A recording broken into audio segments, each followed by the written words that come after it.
Shorts இன் பார்ட்ஸோட part 2 video தான் பார்க்க போகிறோம்.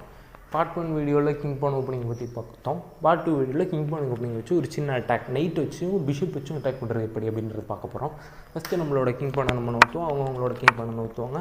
நம்ம நைட்டை வச்சு அதை ரிட்டன் பண்ணுவோம், அவங்க நைட்டை வச்சு அதை வந்து டிஃபெண்ட் பண்ணுவாங்க. நெக்ஸ்ட்டு நம்மளோட பிஷப் எடுத்து வெளியே வைக்கணும்.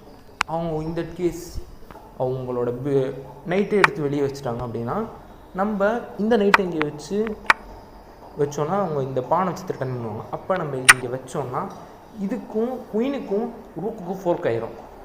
அப்போ அவங்க என்ன பண்ணுவாங்க, குயினை காப்பாற்றுறதா ரூக் காப்பாற்றுறதா, குயின் முடிவு எடுத்து குயினை வெளியே அப்படி ஒரு ஸ்கொயர் நோத்துவாங்க. நம்ம ரூக் எடுத்துக்கிட்டு இந்த இடத்துல நமக்கு அட்வான்டேஜ் இன்க்ரீஸ் ஆகிடும். அதே மாதிரி பீஸ் அட்வான்டேஜும் இன்க்ரீஸ் ஆகிடும். நம்ம ரூக்கா இல்லை நைட்டான்னு பார்த்தா நமக்கு ரூக்கு தான் இம்பார்ட்டண்ட்.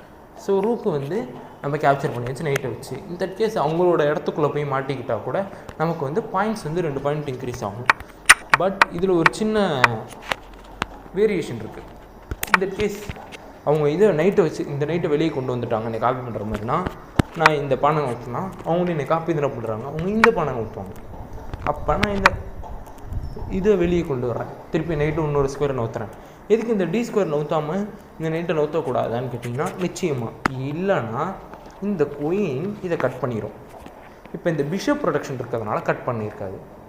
இப்போ நெக்ஸ்ட்டு அவங்க ஒரு மூவ் பண்ணலாம், லைக் திஸ் மூவ் பண்ணாங்கன்னா திஸ் ஃபோர்க் ஆகிடுச்சு, நான் எடுத்துகிட்டு போயிடலாம்.